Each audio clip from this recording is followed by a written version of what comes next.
Hi there. Today I'm talking about chapter 14, The Sixth Sense, in this book, Think and Grow Rich by Napoleon Hill. The sixth sense he describes as defying description, and that's because it's intangible. We can see, feel, touch, taste, smell, and do all those things with our five physical senses, but the sixth sense is our intuition, our ability to tap into higher intelligence. And once we have a developed sixth sense, we can actually rely on it to protect us. We all of a sudden feel like we have a guardian angel, and we do, which can warn us when there's an impending danger up ahead. Very quickly, it can let us know to do something differently. It can also let us know when there's some sort of an opportunity on our horizon, and we can act on it because we know when it comes from our sixth sense that it's probably the right thing to do.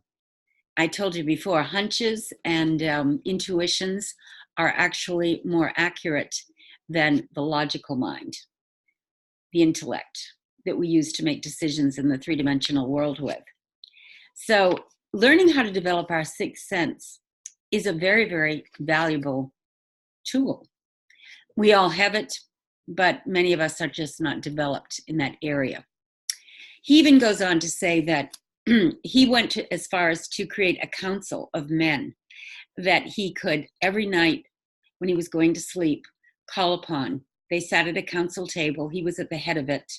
He had people like Burbank, Lincoln, Ford, Edison, and they all had their own personalities. And the reason he created this council was that he could take on some of the personality characteristics of these very famous, influential men. Because he says in the chapter that he came from poverty and superstition. So he wanted to rebirth himself into a being who was more to his liking. And in order to do that, he called upon these luminaries to be his counselors. And he did it for many years, to the point where it actually got a little frightening to him, because they started to behave in ways that seemed to be uniquely their own without any prompting from him. You know, for example, Lincoln would walk around with a very solemn look on his face, and he would always enter late. They would sit there and have conversations amongst themselves and talk about things that he wasn't necessarily thinking about.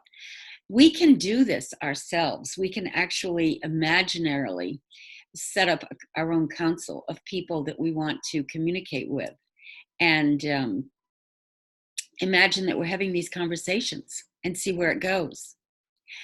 Now, the subtitle for this chapter, called The Sixth Sense, is The Door of the Temple of Wisdom. And personally, I had this experience one night years ago. I had one of those dreams that are more real than real.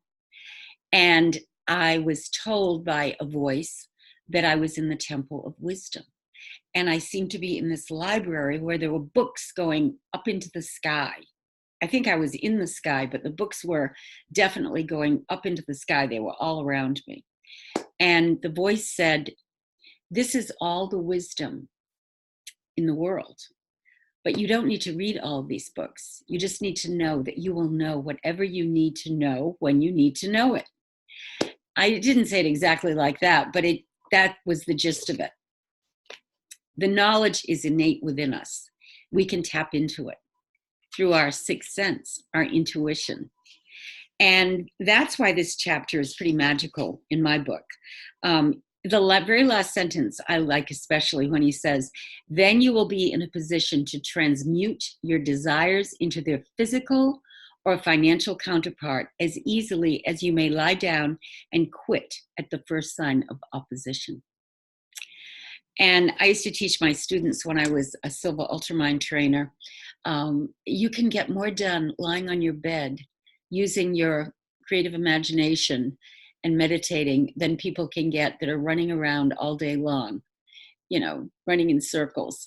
So developing your sixth sense is definitely a valuable thing to do.